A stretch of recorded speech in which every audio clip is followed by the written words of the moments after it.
Hi అండి, welcome back to my channel Sreeju vlogs. ఈ రోజు మన ఛానల్లో అయితే నేను వంకాయ ఫ్రై అయితే చేయబోతున్నాను. వంకాయలు అయితే కట్ చేసి వాటర్లోనే ఉంచుకోవాలి, గార రాకుండా ఉంటాయి. దాంతోపాటు ఉల్లిపాయ, పచ్చిమిరపకాయ, అలాగే టమాటా, అల్లం వెల్లుల్లి పేస్ట్ ఫ్రెష్గా దంచుకున్నది అయితే పక్కన పెట్టుకున్నాను. ఇప్పుడు స్టవ్ మీద ప్యాన్ పెట్టుకున్నా, ఆయిల్ అయితే యాడ్ చేసేసుకున్నాను. ఫ్రై కాబట్టి ఆయిల్ ఎక్కువ పడుతుంది. ఆయిల్ అయితే హీట్ అయిపోయింది. ఇప్పుడు ఉల్లిపాయలు, పచ్చిమిరపకాయలు అయితే యాడ్ చేసుకున్నాను. ఈ ఉల్లిపాయ, పచ్చిమిరపకాయలు గోల్డెన్ బ్రౌనిష్ కలర్ వచ్చే వరకు వేయించుకోవాలి.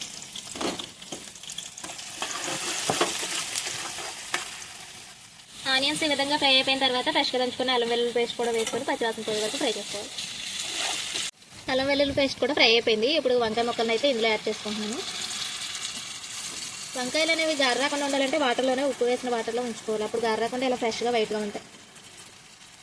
ఈ వంకాయలన్నీ వేసుకున్న తర్వాత మొత్తం కుకింగ్ అంతా సిమ్లోనే చేయాలి. అప్పుడే వంకాయ ఫ్రై అనేది చాలా టేస్ట్గా వస్తుంది. పెద్ద పెద్ద మంటల మీద వండితే అంత బాగా రాదు.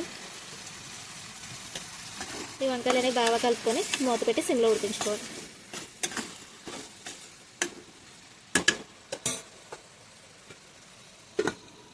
వంకాయ ఈ విధంగా ఫ్రై అయిన తర్వాత టమాటా కూడా యాడ్ చేసుకోవాలి. టమాటా యాడ్ చేసుకొని బాగా కలుపుకొని ఉప్పు, పసుపు కూడా ఇప్పుడు యాడ్ చేసేసుకోవాలి.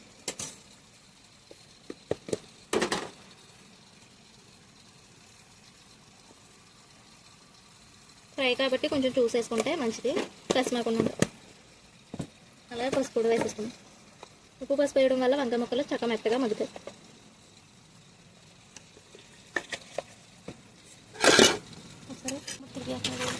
ఈ విధంగా బాగా కలుపుకోవాలి. వంకాయ ముక్కలకు ఉప్పు, పసుపు పట్టేలాగా ఈ విధంగా కలుపుకుంటే ఈ విధంగా వంకాయ ముక్కలను కలుపుకొని మూత పెట్టుకోవాలి. చూసారా, వంకాయలు అయితే ఈ విధంగా మగ్గిపోవాలి. నేను లో ఫ్లేమ్లోనే మగ్గించుకున్నాను. ఇప్పుడైతే కారం అయితే యాడ్ చేసుకుంటాను.